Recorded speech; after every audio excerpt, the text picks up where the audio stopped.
The train slowed to a grinding halt somewhere deep in the Canadian wilderness. For the German women inside the cold rail cars, the sound of the brakes felt like a final sentence. For weeks they had traveled across the Atlantic under guard, unsure of where they were going or what would happen next. Some had been nurses. Some had worked in military offices. A few had simply been caught in the chaos of collapsing German units at the end of the war. Now they were prisoners. The doors of the rail cars slid open with a loud metallic screech. Cold air rushed inside. One of the women whispered quietly, "Canada." None of them had ever imagined being sent this far away.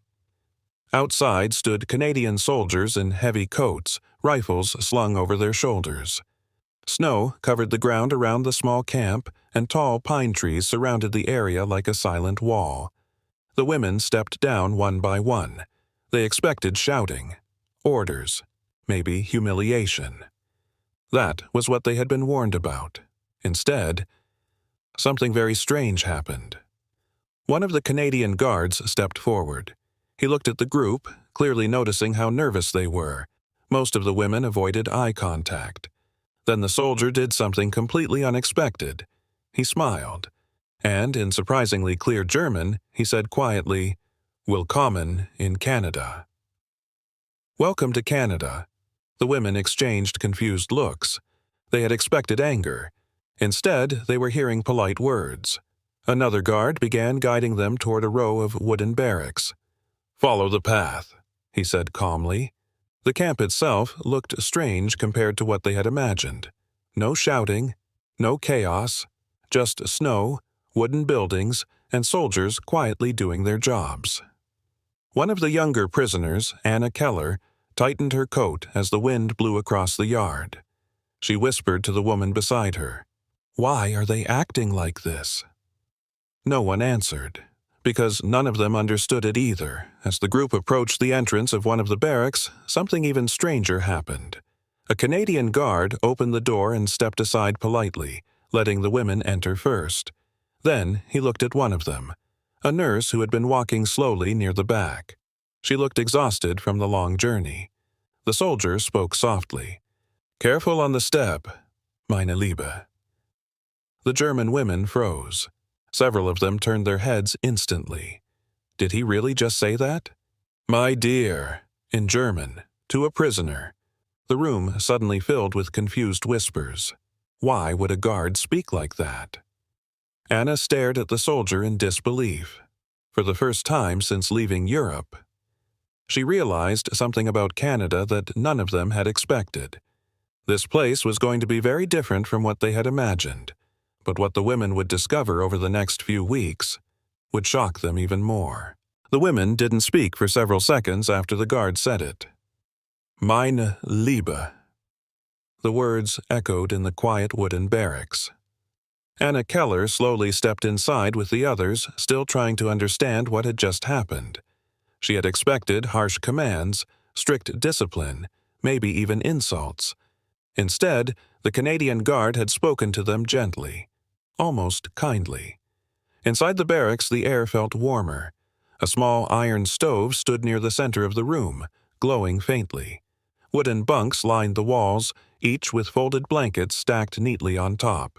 The women looked around in disbelief. "This is for us?" one of them whispered. Another nodded slowly. "It seems so." A second Canadian soldier walked in carrying a small wooden crate. He placed it on a table and opened it. Inside were simple metal cups and a kettle.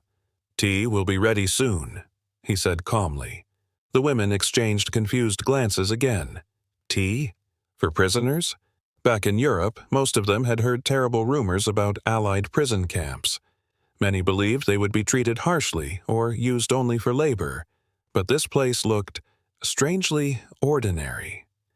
One of the older women, Marta Weiss, stepped closer to the stove and carefully rubbed her cold hands together. "I don't understand," she murmured. "They speak to us politely." At that moment, the same Canadian guard from outside leaned against the doorway, watching the room quietly. He seemed amused by their confusion. Anna finally gathered enough courage to speak. "You speak German very well," she said cautiously. The guard smiled slightly. "My parents were from Hamburg," he replied. That surprised them even more.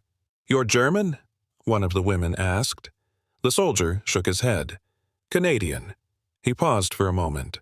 "But my mother would be very disappointed if I forgot how to speak properly." A few of the women actually smiled for the first time since their capture. The tension in the room slowly began to fade. Outside, snow continued falling softly over the quiet camp.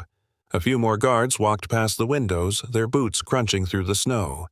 But there was no shouting, no threats, just routine. The guard looked around the barracks again before speaking. "You'll be staying here for now," he explained calmly. "You'll receive proper meals, warm clothing, and medical attention if needed." The women stared at him. It sounded almost too reasonable to believe. One of them finally asked the question that had been on everyone's mind. "Why?" The guard looked slightly puzzled. "Why what? Why are you treating us like this?" For a moment he didn't answer. Then he simply shrugged. "Because you're prisoners," he said. "But you're still people." The words hung in the room. No one spoke. For Anna, the moment felt surreal. Everything she had expected about captivity was slowly falling apart, and she had the strange feeling that the biggest surprises about Canada were still waiting for them. The next morning, the camp looked completely different in the daylight. Anna Keller woke up early, long before most of the others. For a moment, she forgot where she was. The wooden ceiling above her, the quiet crackling of the iron stove, and the heavy wool blanket felt strangely comfortable. Then she remembered. Canada, a prison camp on the other side of the world. She quietly climbed down from the bunk and walked toward the window. Outside, the entire camp was covered in fresh snow. The tall pine trees surrounding the area looked almost endless, stretching far into the distance. It was peaceful, too peaceful for a prison camp. A bell rang outside. Soon, the women gathered near the barracks door as a Canadian guard opened it. "Breakfast," he said simply. They stepped outside into the cold morning air. Anna looked around carefully. Something immediately felt strange. She couldn't see any guard towers, no searchlights, no large fences, only a simple wire boundary surrounding parts of the camp. The women slowly walked toward the mess hall. Inside, the smell of fresh bread and hot porridge filled the room. A Canadian cook stood behind a counter, handing out trays. "Next," he said casually. The first woman stepped forward and received a bowl, bread, and a cup of hot tea. She looked down at the tray in disbelief. Anna stepped up next. When the cook handed her the tray, he nodded politely. "Good morning," she quietly replied in German. "Danke." She walked to one of the wooden tables and sat down with the others. For several minutes, no one spoke. They simply ate. The food was warm, simple but good. After breakfast, the same guard who had spoken German the night before entered the hall. He stood near the door and addressed the group calmly. "There are a few rules you should understand." The women listened carefully. "You are prisoners of war," he continued, "but according to international law, you will be treated properly." He paused. "You may walk within the camp area during the day." Some of the women exchanged surprised looks. "If you have medical training, you may assist in the infirmary." Several of the former nurses looked up immediately. "And if you have questions," he added, "you can ask the guards." Anna hesitated before raising her hand slightly. The guard nodded. "Yes?" she asked quietly. "You're not afraid we will escape?" The room went silent.